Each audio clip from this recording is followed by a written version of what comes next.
Your bad mood is not as stuck as it feels right now.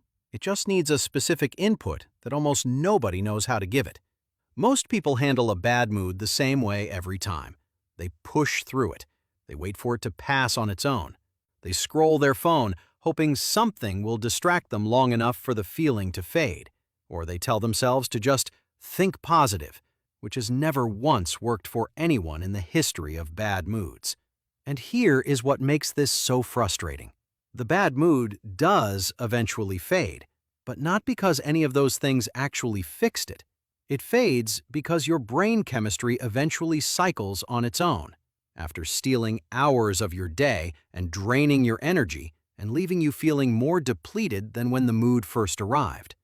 But what if there was a way to give your brain the exact input it needs to cycle that chemistry faster, not in hours, in 60 seconds, not by ignoring the feeling, by working with the biology that is creating it? By the end of this video, you are going to know exactly 3 habits that turn a bad mood around in 60 seconds, each one targeting a completely different part of your brain's mood regulation system, and you will have one specific action for each that you can use today the next time a bad mood arrives. And the third habit is the one that will surprise you most. It sounds like the opposite of what you should do when you feel bad, but the neuroscience behind it is so compelling that once you understand it, you will never handle a bad mood the same way again. Stay with me for that one. Here is a number that should make you pause. Researchers studying daily mood patterns found that the average person spends approximately 3 to 4 hours per day in a negative or below baseline mood state. Not from a major life event, not from genuine trauma, just from the ordinary accumulation of small frustrations, minor stresses, and mental noise that modern life produces every single day. 3 to 4 hours every day. That is roughly 20% of your waking life spent inside a mood that did not need to last as long as it did. The reason it lasts so long is not because bad moods are powerful. It is because most people have never been taught how to interrupt the specific biological cycle that maintains them. A bad mood is not a permanent state. It is a neurochemical pattern running on a loop, and loops can be broken when you know where the off switch is. What if the next bad mood you experience could be resolved in 60 seconds rather than 3 hours? And what if the tools to do it were already built into your biology, just waiting for the right input? So here is exactly how this works. Habit number 1, the 60-second movement burst. The first habit that turns a bad mood around in 60 seconds is what I call the 60-second movement burst. And it works by directly and immediately changing the neurochemistry that is maintaining your current emotional state. Here is the biology. When you are in a bad mood, your brain is running a specific chemical pattern: elevated cortisol, suppressed serotonin, reduced dopamine activity, and a contracted physical state that feeds all 3 of those chemical imbalances back to your brain in a continuous loop. Your body and your brain are confirming each other's bad mood in real time. Your brain tells your body to contract. Your body's contraction tells your brain the bad mood is still happening. And the loop continues. Before I show you exactly how to break this loop, I want to say something real for a moment. Every habit in this video took weeks of genuine research. Every study I reference is real. Every practice is tested. Just science and honesty made for people who actually need it. If this video is giving you something useful, the Buy Me a Coffee link is in the description below. It is there if this work matters to you. Now let me show you exactly how to break this mood loop in 60 seconds. The 60-second movement burst breaks this loop by force. Vigorous physical movement for just 60 seconds. Any movement that significantly elevates your heart rate triggers an immediate release of endorphins, increases blood flow to your prefrontal cortex, and produces a measurable spike in brain-derived neurotrophic factor, BDNF, which acts as a rapid neurochemical pattern interrupter.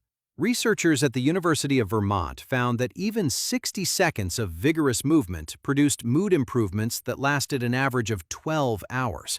Not from a full workout, from 60 seconds of deliberate, vigorous movement. because the neurochemical cascade triggered by that brief burst is powerful enough to break the cortisol, serotonin, dopamine pattern that was maintaining your bad mood.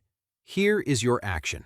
The next time a bad mood arrives, before you reach for your phone, before you try to push through, before you wait for it to pass, stand up immediately and move vigorously for 60 seconds.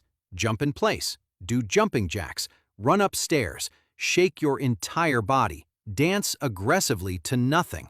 It does not matter what the movement is. It matters that your heart rate spikes for 60 seconds. That spike is the biological input your bad mood was waiting for. Your chemistry will begin shifting before the 60 seconds are finished. Now, the second habit works completely differently. You do not need to move at all. You do not even need to stand up, and it targets the part of your mood system that movement alone cannot reach. Habit number 2, the sensory pattern interrupt.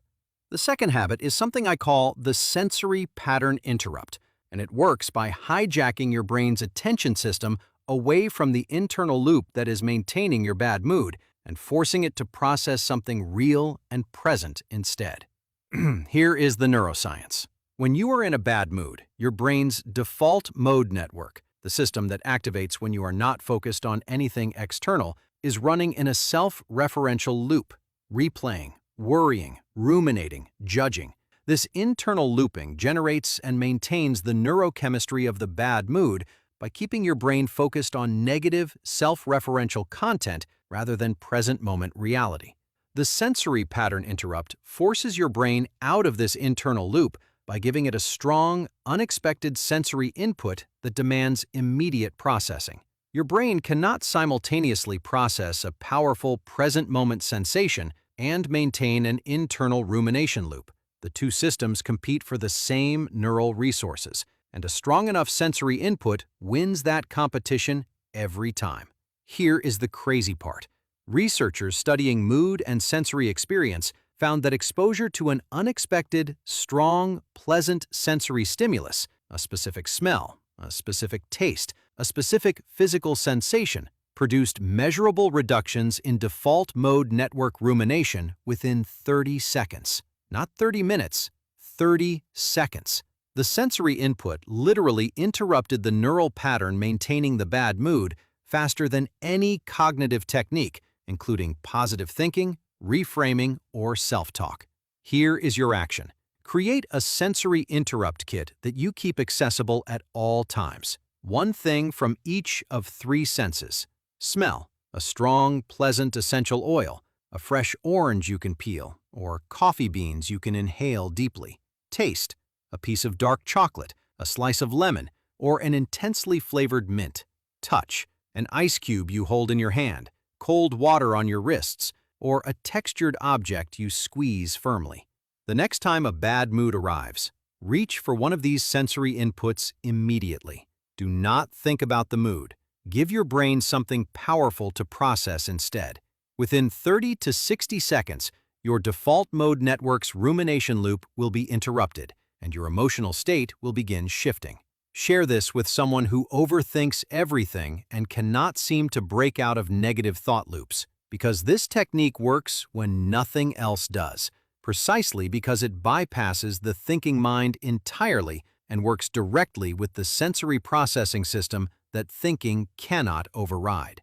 Now, the third habit, and I meant what I said at the beginning. This one sounds like the opposite of what you should do when you feel bad. Your instinct will tell you it is wrong. The neuroscience will prove your instinct is incorrect. Stay with me. Habit number 3, the 60-second generosity act. Now, everything I have shared so far is real and it works. The 60-second movement burst breaks the physical and chemical loop maintaining your bad mood by forcing a neurochemical pattern interrupt through vigorous movement. The sensory pattern interrupt hijacks your default mode network away from rumination by giving your brain a strong, present-moment sensation to process instead.